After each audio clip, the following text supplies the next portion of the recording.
sages were the wisest.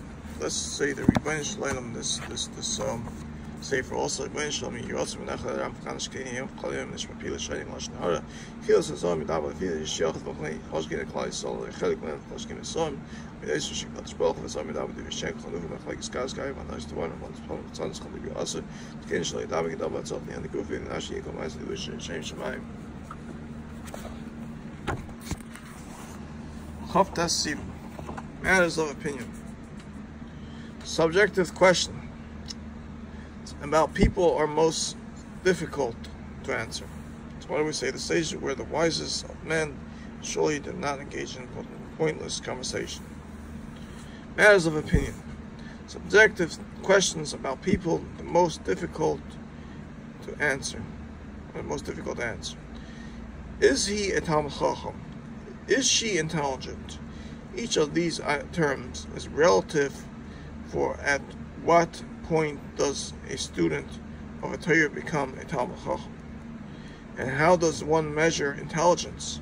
Lack of a definitive parameter is a problem of most character traits, as well making accurate evaluations. These areas extremely difficult. Furthermore, we have seen that one may not provide information that could prevent a match from materializing unless the information provides valid basis for this. How can one really be sure that the factors in question cast doubt on the appropriateness of the match? How then does one correctly provide information when asked? Now, in other words, so many times I try to read a shidduch for people, and of course they're showing that always follow me around, make sure that I shouldn't go through. So I shouldn't be known to be accomplished in this world. So they always give the person the answer to answer that they shouldn't run the shidduch. And not only that, they try to stop every single business that I do, that I shouldn't be successful in this world. So the Rebbeinu sees everything. The Medea me, they can block my phones left and right and send me only certain phone calls going through and certain people that they're going to take away the business from here and there and left and right. Rebbeinu sees everything. That he can't hide anything. It's clear that it is unwise for a party to approach an acquaintance with a request for such information. In fact, the Chaim says that such inquiries warrant no response. However, one may bring such questions before a Rav or a Shiva or seminary dean who has the wisdom and experience to evaluate a situation properly and offer an appropriate response. Others who are approached with such questions may direct the person to the proper authority. Best of all, Shimon his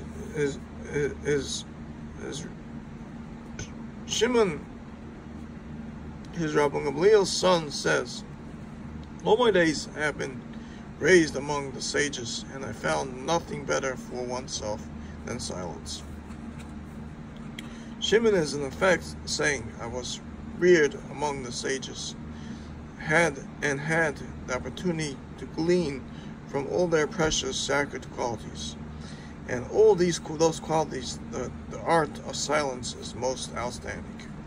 Alternatively, Rav Shimon says, he meant the following: the sages were the wisest of men, and surely did not engage in pointless conversation. Nevertheless, there was nothing aside from speaking words of Torah, which then found more beneficial to themselves than silence. Shimon was precious in saying, which literally means I have found nothing better for the body. Man's corporeal existence in the world makes it virtually impossible for even the purest of souls to ensure that his very utterance is without flaw. This was why silence is so desirable. Like it says, and such was true of the generation of Rav Shimon, whose sages were accustomed to speaking the only words of true wisdom. Then what of ourselves, whose minds are preoccupied with matters devoid of substance and meaning? If one's mouth will not be restrained by the harness of silence, then invariably it will speak in the way that it has been accustomed, since one's yoke and the loss will outweigh the gain many times over. Let's go to the next book, The Family Lesson a Day. Family Lesson a Day happens to be a very nice book. Why was the Mitzvah singled out for isolation? Because through evil speech he caused friends to become distant from one another. Charles a hero. Setting record straight.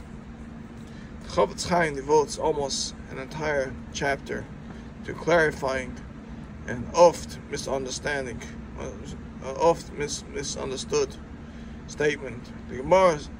The statement deals with the rule of a repeat loss of the presence of three.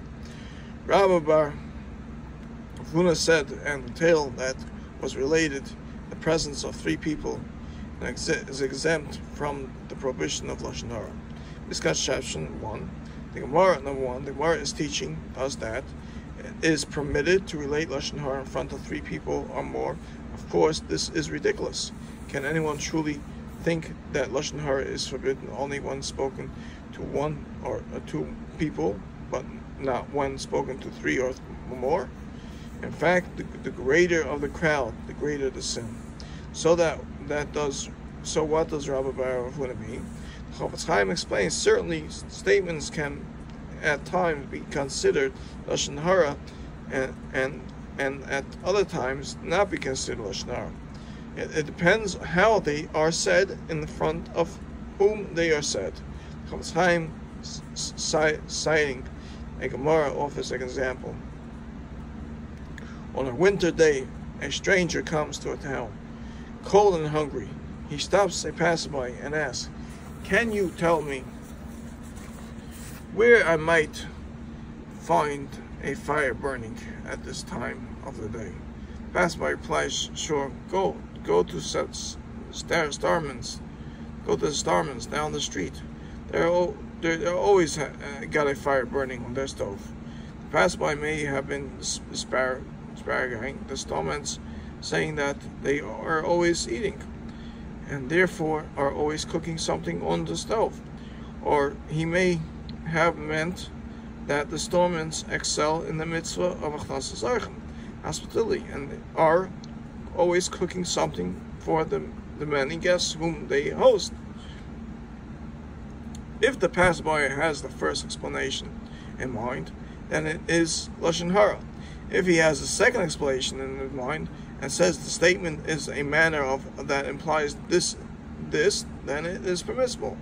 When a comment about someone is said in the presence of three, it is likely that it will be repeated by at least one of them, and will reach the ears of the one of whom it was said. The speaker would not want the subject to think that he said something derogatory about him, and therefore he will be sure to say it is in such a way that will clearly not be derogatory. It is only in such a case that one is permitted to say something in the presence of three, which is in other situations might have seemed derogatory, and therefore will be forbidden as Lashon Hara. It is uncommon to see a child complain that another child made fun of him, only to hear the other child respond, I didn't mean anything bad with regard to Lashon Hara. The halacha is clear, statement that can be interpreted in opposite ways should not be said unless it is obvious that they were not meant negatively. The same applies to the sin of a nois dabar, causing pain with hurtful words. Even when the words are spoken in private, with no one else listening, never say anything that can be misinterpreted and insult as insult or mean.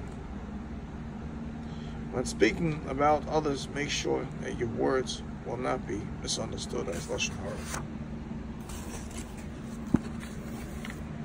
Let's go to the next book, Positive Word Power, Language, Friendship, Opposites for Teens. Now this is going to be very careful, because this book is not so accurate so far as I see.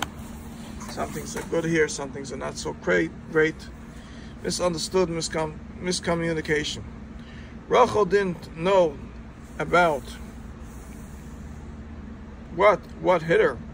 She was having what she thought was a perfectly normal conversation with her co-counselor, Bina, when all of a sudden Bina came, furious at her, and stomped out of the bunkhouse, yelling, "If that what you think of me, I don't have to stay here and listen to you anymore."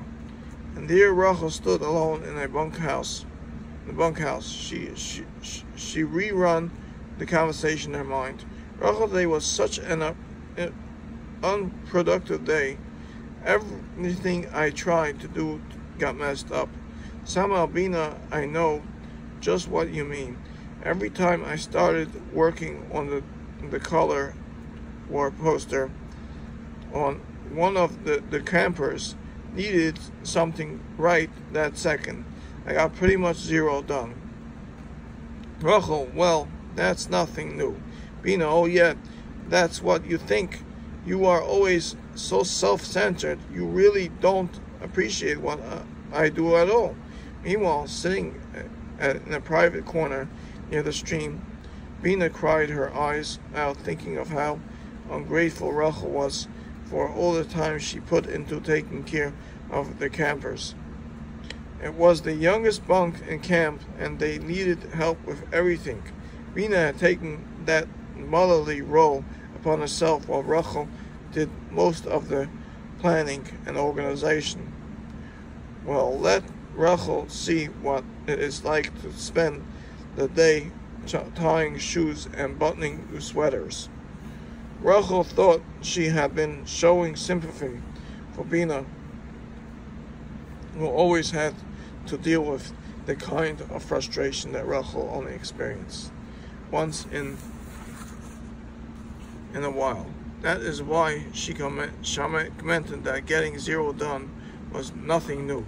For Bina, who was always busy with the campers' needs, Bina, on the other hand, felt that Rachel was criticizing her, saying that she never got anything done. Often, if you search for the seed of the argument, you find miscommunication, which is most commonly in a lot of people's shalom on the chaverei, or miscommunication of something someone said. The person who feels insulted responds with another's devar, out of desire to defend herself and return the insult. In doing so, she causes pain to the other person, who may not have been even realized there was an argument brewing. There are several ways to avoid going to war over a mistaken understanding of someone else's words. First, we have to listen to each other carefully. Very often people begin thinking about how they are going to answer before the other person has even finished speaking. The listener is therefore not really listening and is almost guaranteed to misunderstand what is being said. The second way is to become familiar with people's styles of speech. Some people have a blunt, gruff way of expressing themselves. They may sound angry or aggressive, but they are not. Finally, always clarify the other person's intentions. Ask in a calm, normal tone if they mean what you think they mean. With these 3 steps, we can avoid taking offense at words that were never meant to offend. In the course of listening, thinking, and clarifying, what someone says, even if the words do turn out to be someone hostile. The listener's anger will probably lose its edge, and her response will be calmer and more reasonable. Reality check. When I feel that I am under attack, do I really listen to what the other person is saying? Or do I start forming my defense and rebuttal before she finishes? If I tend to block out the other person's words, I will try to listen carefully, think, and clarify before I respond. Bina has responded to Rachel's comment with a question for clarification. What could be a good question to her to ask? What impact might Rachel and Bina's relationship have on the both? Scenario: what if there was always tension between them? What if they generally got along well? Right? A bunch of what ifs. But what if people would think before they say something and just say, maybe in a positive way, maybe you could help me out in accomplishing more in the color war things. I think I understand it's hard. You probably have something else hard to be down the cosmos, that the person that has a big agenda ahead in accomplishing things during the day. It's hard to always bother a person.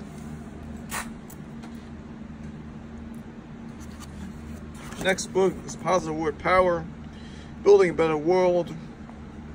Before he just speak, now we're going to watch what we say here also, because not everything is so clear. Under the weather. The tickle in Yaakov's throat grew more and more pronounced with each passing minute. Where was his water? Why was his son so slow in bringing it to him? Didn't he realize how painful it was for his father to cough after his surgery? Yaakov could hear his son's voice. He was speaking to someone who had come to the front door. Perhaps a delivery man or a neighbor. How could he just stand there and schmooze when his father was suffering such torment? A few minutes later, Yaakov's son finally arrived by his father's bedside, bearing a glass of ice water. What were you doing down there for so long? Yaakov asked firmly, irritably.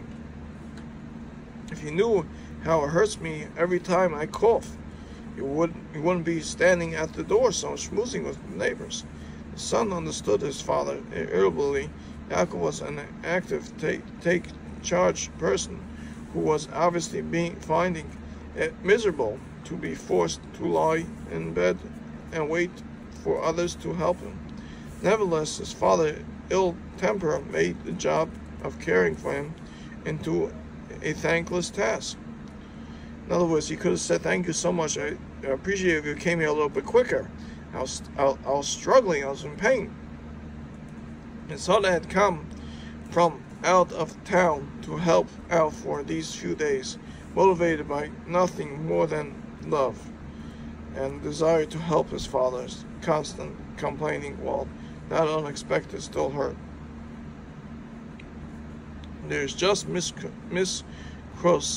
microsecond between losing one's cool and speaking another's devour, slamming on the verbal brakes. Just as that moment takes focus, awareness, and self-control, none of these are readily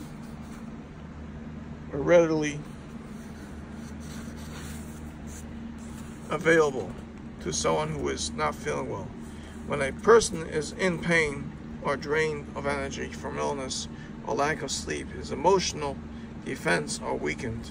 Everything is annoyance, noise, bright light, being too warm, being too cool, too cold, a long wait. All the person really longs for is to rest, and everything else simply stands in the way. Despite all that, the Torah provides no special suspension for cruel, hurtful words spoken by someone who is ill or exhausted. Therefore, this situation can present a difficult, nice divine challenge for some individuals, while there are those perfect patients who have a smile, a joke, and a good word for every visitor, doctor, and nurse.